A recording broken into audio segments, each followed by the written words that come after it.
जो संगीतकार है पुराने, सबने एक ही मत है उनका कि इसके अंदर 22 पॉइंट्स हैं। पॉइंट्स तो इसमें अनगिनत हैं। लोग बोलते हैं 10,000 पॉइंट्स हैं जो सुने जा सकते हैं एक सा से लेकर दूसरे सा के बीच में। पॉइंट्स का मतलब समझ आ रहा है आपको? जैसे एक तार होती है, उसको मैं कहीं से भी दबा दूं, ये जो हमारा कीबोर्ड है ना, इसमें वो 10,000 पॉइंट दिखेंगे नहीं आपको। इसमें फिक्स पॉइंट्स होते हैं।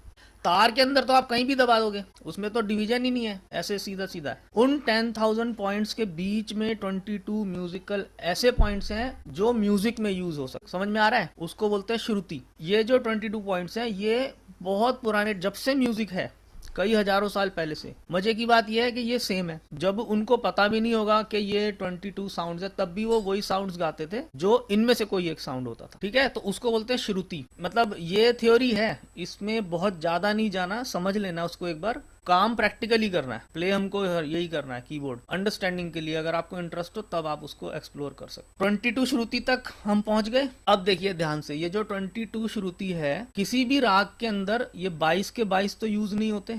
आपने देखा किसी राग में 22 स्वर यूज होते हैं। कितने स्वर यूज होते हैं राग में? कुछ कैटेगरीज हैं, जैसे किसी में 7, किसी में 6, किसी में 5, या फिर ऐसा भी होता है किसी में ऊपर जाते टाइम 5, नीचे आते टाइम 7।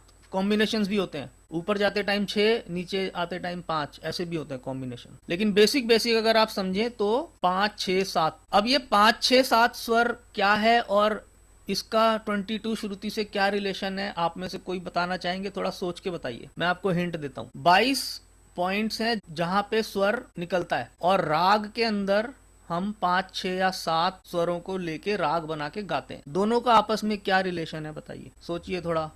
सर उस 22 में से जो अच्छे अच्छे पॉइंट्स हैं वो 5 निकाल लिए, या उस 22 में से अच्छे 7 निकाल लिए या 6 निकाल लिए? हाँ, गूगल नहीं खोलना, ठीक है? नहीं सर, मैं बिना तो गूगल के बताना। हाँ, बिल्कुल सही बोला आपने। भरत जी ने बोला कि वो जो 22 पॉइंट्स हैं उसमें से चुनते हैं हम लोग, ठीक है? उसमें से कोई 5, 7 या 6 लेके किसी राग का कॉम्बिनेशन बनाते हैं कि ये वाले स्वर इस राग में लेंगे। जैसे मालकोस है, मालकोस में 5 स्वर ले लिए, सागा माधा नीसा, और लेके उसका, लेकिन वो जो 5 स्वर हैं वो उसी 22 श्रुति में से कोई ना कोई है। यहाँ पे एक चीज स्टूडेंट्स कंफ्यूज होते हैं, इतनी बड़ी स्ट्रिंग है, मैंने आपको बताया उसमें कई सारे पॉइंट्स हैं, ठीक है? लोग बोलते हैं 10,000 पॉइंट्स हैं उसके अंदर, उसमें से 22 पॉइंट हमने खाली चूज किए हैं। इसका मतलब ये काफी जगह खाली भी रह गई होगी बीच बीच में। इस चीज को समझना बहुत जरूरी है। मैं आपको व्हाइट बोर्ड पे दिखाता हूँ। शुरू में एक बार आपको समझ आ जाएगा ना, फिर आप कभी उसमें फंसोगे नहीं। इसमें क्या होता है, देखो, जैसे ये तार है आपका यहाँ से लेके यहाँ तक, ये तार हो गया, ये हो गया आपका सा, ये हो गया आपका ऊपर वाला सा। अब यहाँ पे क्या होता है, सा के बाद क्या आता है? कोमल रे। तो यहाँ से कोमल रे, रे रे कोमल रे, ये फिर यहाँ से शुद्ध रे शुरू हो गया आपका, ठीक है? अब देखो, ये जो सा है ना, वो यहाँ से लेके यहाँ तक, ये सा नहीं है, ठीक है? सा क्या है? खाली एक पिन पॉइंट। रे, कोमल रे क्या है? खाली एक, ये जो मैंने लाइन मारी है ना, pin point, just a pin point. यहां से लेके ये जो शुद्ध रे है, चलो यहां मान लो ये हो गया गा।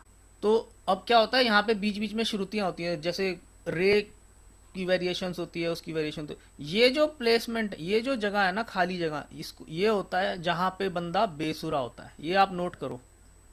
बेसुरा क्या होता है ये नोट करो। कैसे बेसुरा होता है कोई, ये पता होना चाहिए टेक्निकली। समझ में आ रहा है कहाँ बेसुरा होता है? मान लो ये गा है, ठीक है, और ये माँ है। तो गा की भी वेरिएशंस होती हैं, शुद्ध गा की भी वेरिएशंस होती हैं, ठीक है? माँ की भी वेरिएशंस होती हैं। बीच में एक जगह ऐसी होती है, यहां से लेके यहां तक, जहां पे ना गा होता है ना माँ होता है, ठीक है? उस जगह को अगर किसी ने गा दिया पिन पॉइंट करके, तो क्या हो जाएगा? बेसुरा हो जाएगा। समझ में आ गया? अगर वो यहां कहीं गा रहा है या बजा रहा है स्ट्रिंग पे, तो या तो वो कोमल रे बजा रहा है, या उसकी कोई वेरिएशन बजा रहा है, या रे की कोई वेरिएशन बजा रहा है। इस चीज को समझना बहुत जरूरी है। तो एक उसको बोलते हैं स्वर क्षेत्र। 22 श्रुति में से नोट चूज करके हमने राग बना लिया। अब आप बताओ, जिसको हम बोलते हैं स्वर, भूपाली के क्या स्वर? सारे गापा धासा। तो ये स्वर एक्चुअली में क्या है?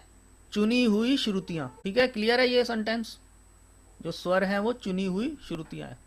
सिलेक्टेड श्रुतिज आर स्वर।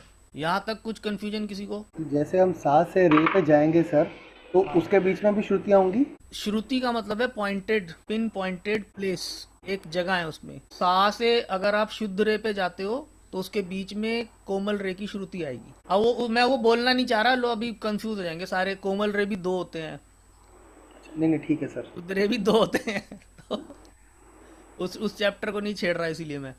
लेकिन हाँ, मान लो आप सा से गा पे जाते हो तो बीच में क्या क्या आएगा? कोमल रे आएगा। शुद्ध रे आएगा, अगर कोमल रे अगर आएगा। सिंगिंग की बात हो रही, सा ऐसे करके जब आप जाओगे, स्लाइड करके उसको टच करते हुए आओगे आप।